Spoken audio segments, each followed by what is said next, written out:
to another Demarcation Media Mega Construx review. Or actually, this is a Mega Bloks review. This is the Call of Duty Signature Series Hovercraft. Now, you can see the edges of my studio here and here, because this box is so freakishly massive that I literally cannot fit it in the frame without like being this far back. This was sent to me for review by the owner of the Squad 45 Discord, Noir Renard. He happened to find it for a good price on eBay, had it sent to me so I can review it, and then it will be sent back. So let's go ahead, take a look at this huge box and crack this thing open. There's that Signature Series sticker, the one we never see anymore. And then we've got all the figures on the front of the box. That guy has a funny looking helmet. Yeah, this is a photo and I love it. I think this is fantastic. You can see they're actually like on a beach and there's actually water. That is so cool. I say this every time I look at a Call of Duty set, but I so wish that they still did this. And then down there are some coordinates. I believe that is coordinates for where they took the photo. And then around the back, oh, it's heavy. Around the side, there's some photos, or not really photos. Those are actually renders. Renders of one of the dudes. I don't know why they show him 3 times. I think that's a little bit misleading. But around the back, and this box has seen better days for sure.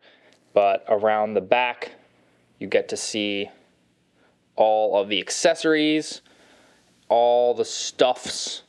And again, it's so big I can't properly fit it in my studio. I don't love the renders on the back, but I love the photo on the front of the box.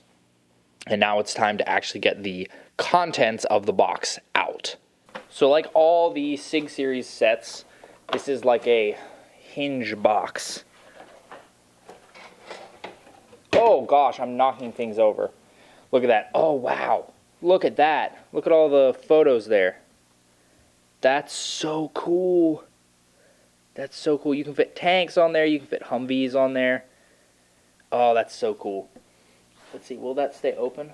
Please stay open. Oh, that handle doesn't work anymore. Okay, there we go. So what's this? That's nothing. Maybe that used to hold the instructions. Yeah, this is still sealed too. At least most of this is. So we've got one box of parts. We've got the instructions. Massive things. Very similar to the Cabal Harvester. That's the one Signature Series that I've had. Bag of parts. Looks like there's some loose plates down in there.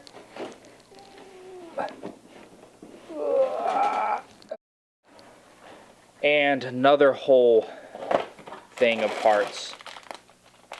Oh wait, they're actually numbered? That's actually going to be so helpful if that's for all of them.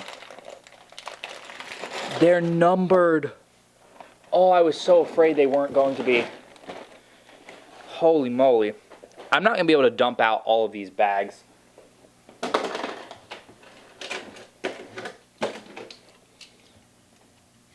Yeah, there's not going to be enough space for me to dump out all the bags, but you get 4 loose plates.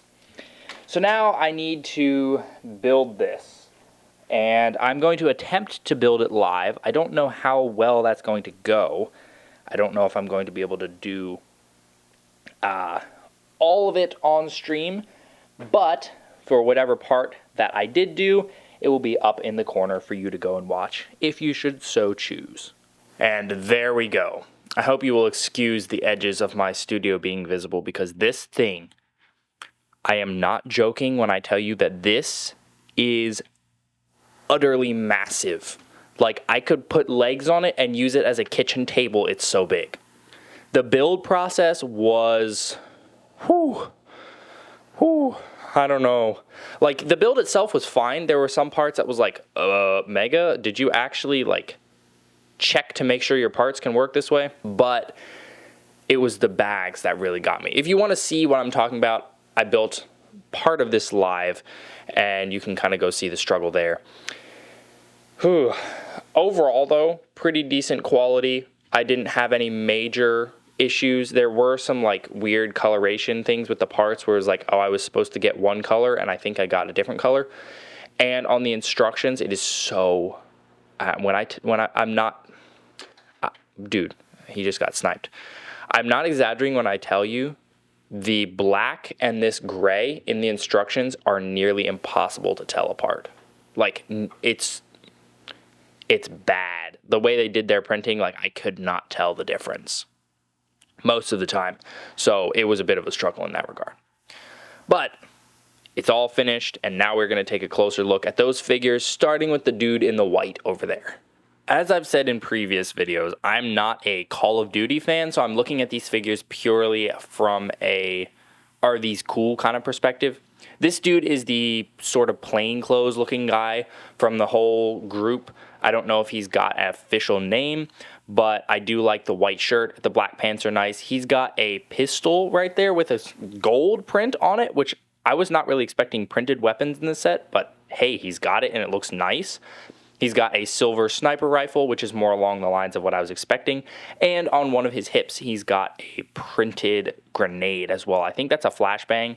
And then his head is actually done pretty well. I love the molding. The hair looks really, really good. I think the skin tone looks really good too. His eyes kind of got the 1,000-yard stare thing going on, but all things considered, like, he looks really good. And just take the weapons off, and you've got a pretty good civilian figure ready to go. Like, that's good. That's like Mega. We would love more civilian figures that looked just like this. This guy right here is a little bit more familiar to me.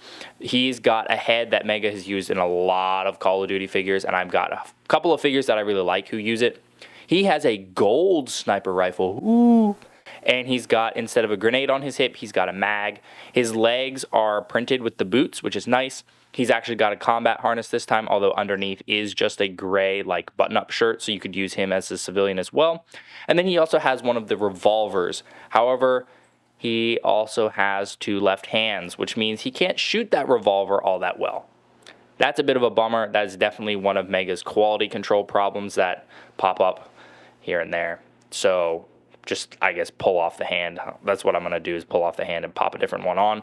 But overall, pretty good. Pretty stock standard for the Call of Duty line. So this guy, I believe, is a named character, and I think his name is Sandman, but I'm not totally sure. You Call of Duty fans can tell me down in the comments.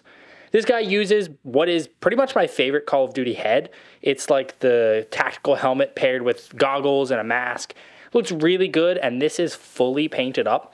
Painted goggles, painted mask. The strap goes all the way around the back, and then there's even some green on the top. Super, super cool. In addition to that, he gets printed boots, printed knee pads, a little tiny hyper detailed American flag on both his chest and his shoulder. That's pretty cool.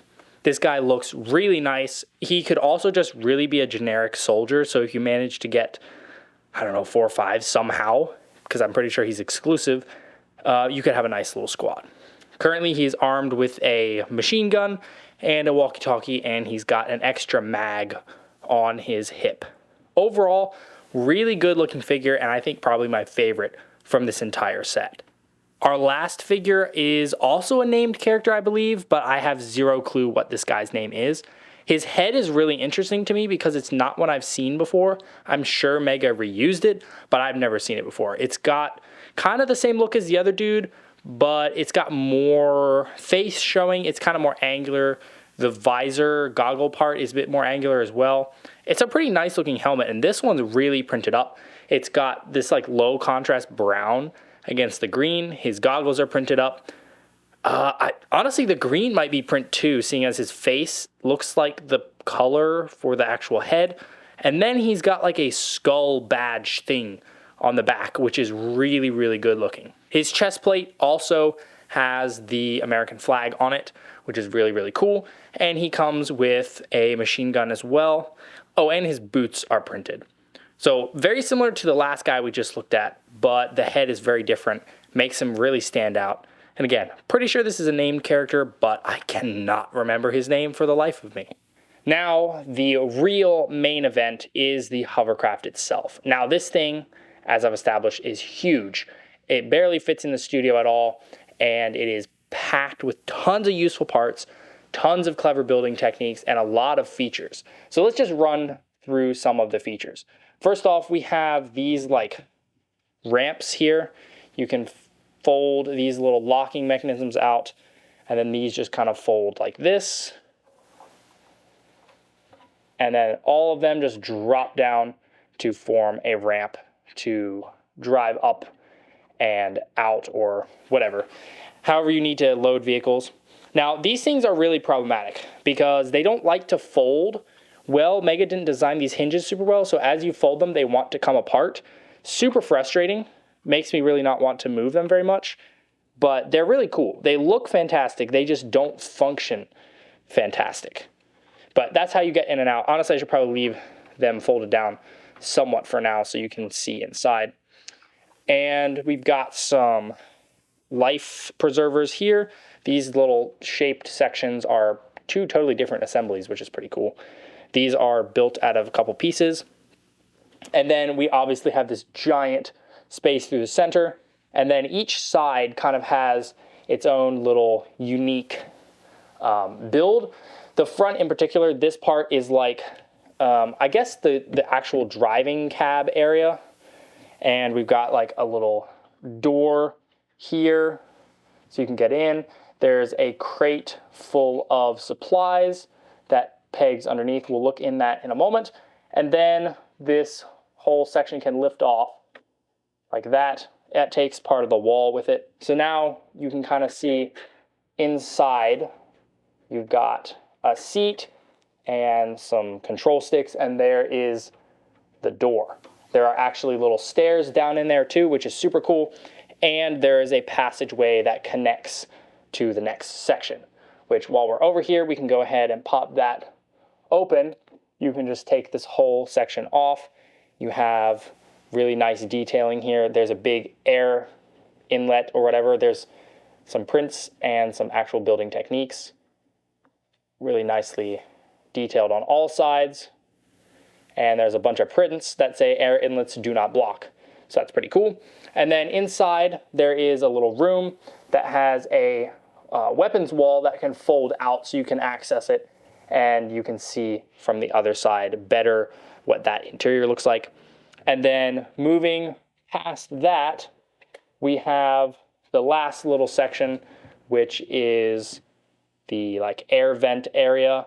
And this roof part doesn't really come off as easily here, but there is an engine inside, and you can see that through the doors by the kind of inner section where you would park vehicles. The other side at the front is a very different build. We have, we'll just remove it, more prints, this little explosive something or other. This whole section right here is really well built, and there's space for a figure to kind of stick his head up through to, you know, see what's happening outside. There is this brick-built antenna that goes all the way up, and then I guess a little foghorn. And then inside this section, I guess this maybe is like a navigation room because there's like a little printed piece with a radar. Something I almost forgot to mention was that it appears the world map is a pre-applied sticker of some sort instead of an actual print, which I found to be rather odd. Now, this little lever here, the instructions say to put it in and like it would fold up and down, but the way the pieces are made, it doesn't move at all. I don't know if Mega put the wrong pieces in or I don't know what's happening. Maybe it's a wrongly molded piece, but the lever does not move. It just sticks out straight, which is kind of annoying. There is also a door here, and there is also the stairs, and then the passageway leads into the other section, which the other section is pretty much the same. You've got this big air inlet, and then you have a wall with more weapons that can fold out, assuming that you put the rocket launcher in the right place. And, you know, there's plenty of space. I don't even have the full space utilized. This assembly is the same. Air inlet can move around, and then we can just set that back on top. It's attached by a few studs. And then moving down, you can see again, this whole section, there's the engine inside, and the top can come off, but not as easily. Around the back, you have another ramp. Now, I could have built something wrong, but I ended up at the end with 2 different colors of these pieces. I should have had another black one, but I had another gray one. I checked, I couldn't find where I put the other black one, so it might have just been a weird missed piece. You have another smaller ramp on this side, and then the engines are pretty beefy. There's this giant printed piece that houses the blade. You can kind of spin it a little bit if you roll that. I don't know, it doesn't really work, but the blades are loose in there. And then you have these steering vanes, which is pretty cool. Those can move back and forth. The builds are identical on both sides. And then from here, you can see a little bit more up onto the deck. There are some tools mounted behind each engine, which is nice. So if something, goes wrong, you can pop those off, start repairs. There are also ladders scattered throughout to get onto the upper section, I guess, also to make repairs and whatnot. But one of the things I did want to point out while we're back here, and I want to turn kind of to the side, is, oh, look at that beautiful side profile. All of this is brick built. There are no big prefab pieces. I thought maybe there would be a couple large ones to create the actual boat base. Absolutely not. Every single one of them is assembled with 25, 30 some odd pieces and clipped all around a super sturdy inner frame. Really, really cool. It made the build experience so much better, so much more intriguing than just using a big prefabricated piece. Now let's get a good look inside this crate. It's a pretty nice crate, standard Call of Duty crate. Got some red accents on the top. And inside, I said inside. Dude, they locked it. What the heck? Oh, okay, there we go. Bruh. Here we go. Inside we have all manner of add-ons. So there's leg straps of all colors. Look at that. You have enough to give each guy at least one. You can give some two. Pretty nice. Nice to get different colors. You get a fanny pack that can clip onto their waist unit. In case you're not familiar, let me just show it. The waist piece has a peg on the back, and you just peg it on. Boom, he's got a fanny pack. There's a stand. This is like a sniper stand, but it doesn't clip onto. I don't really know how you're supposed to. Well, I guess you could do that. That seems a little awkward. That doesn't seem right. I don't know. I don't really know what the stand is for, to be honest. And then we have a slew of little pouches that attach much the way that the fanny pack does, and they can be attached onto their hips. It can be attached onto their combat harnesses, so I can take one of these and pop it on there, like so. Or you can use these little side bits here to pop these on as well. So you have plenty of customizing options for your figures. You do get a fair handful of extras. Some of these, like this big brick, I'm not entirely sure that it's supposed to be an extra. I may have forgotten it somewhere. This was an oddity, just packed in there by itself, and I never needed it. And you also get a bunch of lengths of chain with attachable hooks. So if you were to get, I think it's the Abrams tank, you can strap that down to the deck with 4 chains, and there are attachment points on the deck of the hovercraft itself, which is a pretty cool feature. Nice to see that the sets are literally made to work together. All right, so now we're going to play a little game. We're going to see what fits on the hovercraft, because that is a lot of space, and I want to see what fits. So first, we are going to test, can it hold Master Chief? Yeah, it can hold Chief. Can it hold a mongoose? What about 2 monkeys? 3, 4, 5, 6.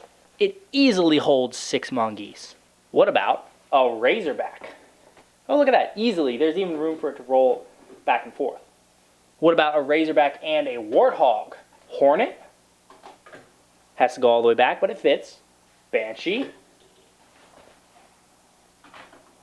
Tank. Tumbler. Xbox 360. The Mandalorian. Thunder Driller, and Optimus Prime. So basically, this thing is big enough to fit pretty much any vehicle. Warthog, Razorback, Mongoose, Xbox 360, Thunder Driller, all of that could easily fit on there with zero troubles at all. So this can hold basically anything you want. I imagine that even some of the Call of Duty helicopters could land on here. I don't have said helicopters, but I imagine that it could easily do that, as long as it's not too wide. Well, there you have it. That is the Signature Series Call of Duty Hovercraft. What an absolute monster. My only real complaints, like, for the set really as a whole, was the fact that there were numbered bags, but it didn't mean anything. Like, the build process was so hard unless you can just dump all the pieces out and build from sorted piles. Just incredibly frustrating. Obviously, the quality control with the dude's hand, bit of a knee, but that's not going to be the same for every set. I do feel like maybe a couple more generic troopers would have been nice for the size of the set, but this was meant to be paired with other sets and troop builders and whatnot. So, you know, they just gave you the bare minimum to staff this absolute beast, and then you were supposed to buy the other set. So it makes sense. And these ramps on the front, painful.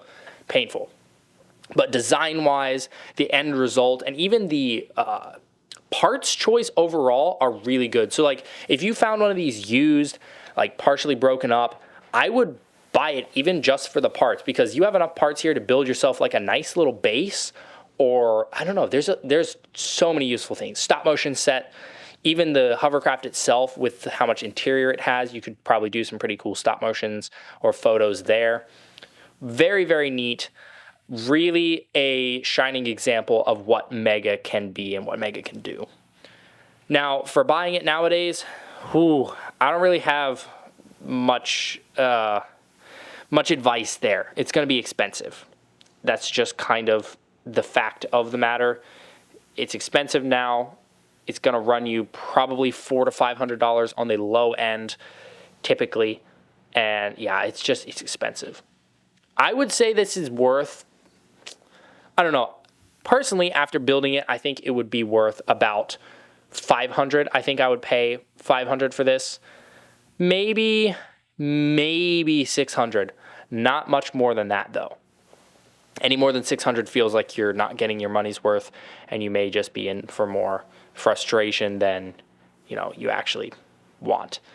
But really a brilliant set, even if you're not a Call of Duty fan, because I'm not really a Call of Duty fan, but this thing is freaking awesome.